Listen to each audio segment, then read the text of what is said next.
ఇవాళండి ఈ అమరావతి కేసు సుప్రీంకోర్టులో వస్తోందండి.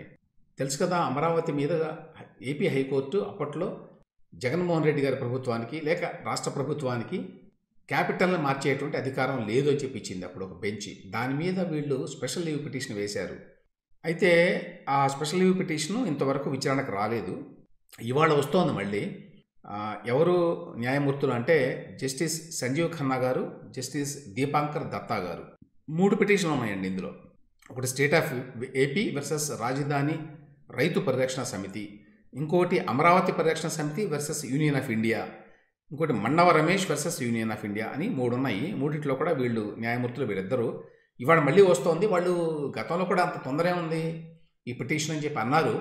కానీ జగన్ ప్రభుత్వం అప్పట్లో చాలా తొందర చేసింది. చాలా ప్రభావం కూడా చూపడానికి ట్రై చేసిందండి సుప్రీంకోర్టులో. తొందరగా కేసు టేకప్ చేసి అంతకుముందు ఏపీ హైకోర్టు పెట్టినటువంటి రెస్ట్రిక్షన్స్ స్టే ఇచ్చింది కదా మారకుండా ఉండటానికి, అమరావతి నుంచి మార్చడానికి వీల్లేదు విశాఖపట్నం కానీ మరెక్కడికి కానీ అని, ఆ స్టేని తొలగించడానికి వీళ్ళు చాలా ట్రై చేశారు.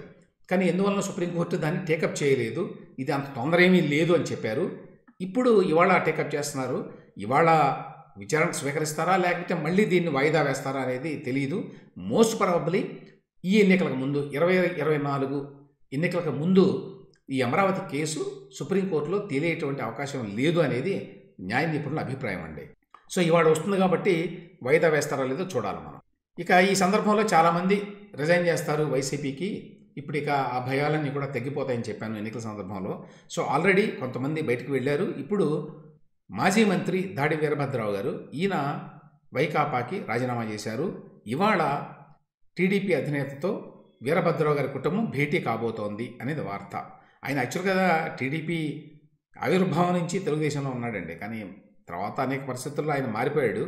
ఆయనకి ఏదో మరి అక్కడ కుదరడం లేదు వైసీపీలో. సో ఆయన మారుతున్నాడు ఇవాళ. ఇంకొక విశేషం ఉంది. సరే దాడి వీరభద్రరావు మారాడు అంటే పెద్ద విచిత్రమేమీ లేదు. కానీ విజయసాయిరెడ్డి బావమరిది ద్వారకానాథరెడ్డి నేడు టీడీపీలో చేరిక అనే వార్త చాలా ఇంట్రెస్టింగ్ అండి. జ్యోతిలో వైసీపీ రాజ్యసభ సభ్యుడు విజయసాయిరెడ్డికి స్వయానా బావమరిది లక్కిరెడ్డిపల్లి మాజీ ఎమ్మెల్యే గడికోట ద్వారకానాథరెడ్డి తెలుగుదేశం పార్టీలో చేరనున్నారు. బుధవారం విజయవాడలో చంద్రబాబు సమక్షంలో ఆయన పసుపు కండువా కప్పుకోనున్నారు. 1994లో గడికోట ద్వారకానాథరెడ్డి లక్కిరెడ్డిపల్లి నియోజకవర్గ ఎమ్మెల్యేగా తెలుగుదేశం పార్టీ తరఫున గెలుపొందారట గతంలో 94. ఆ తర్వాత దానికి టికెట్ రాలేదట.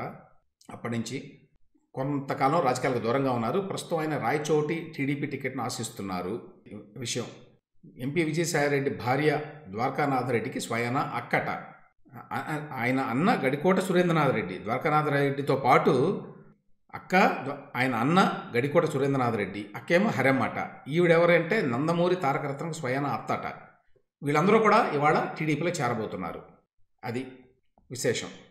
తర్వాత విశాఖపట్నానికి ప్రభుత్వ కార్యాలయాల తరలింపు కేసు ఒకటి నడుస్తుందండి కోర్టులో.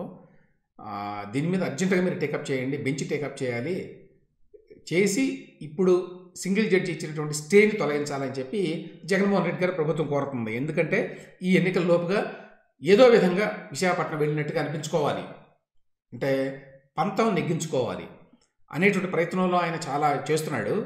అయితే ఆ కేసు ముందుకు వెళ్ళడం లేదు. నిన్నేమైందంటే అసలు ఒక 3 జడ్జీల బెంచ్ దీన్ని విచారించాలా లేదా అనే విషయాన్ని ముందు అసలు విచారించాలన్నమాట.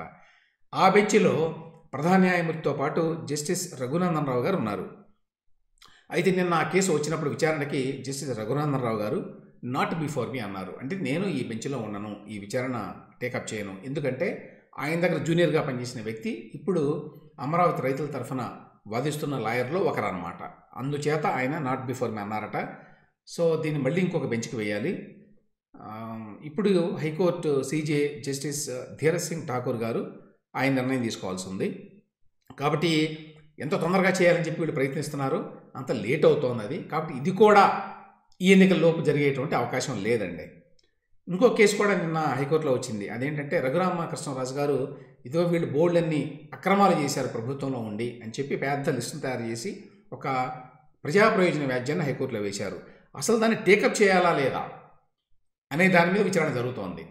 సో ఆ టేకప్ చేయడం అనే దాని మీద 23వ తేదీన జనవరి 23వ తేదీన మేము టేకప్ చేసి అసలు ఈ బిల్లుకి విచారణ అర్హత ఉన్నదా లేదా అనేది నిర్ణయిస్తామని చెప్పి చెప్తున్నారండి.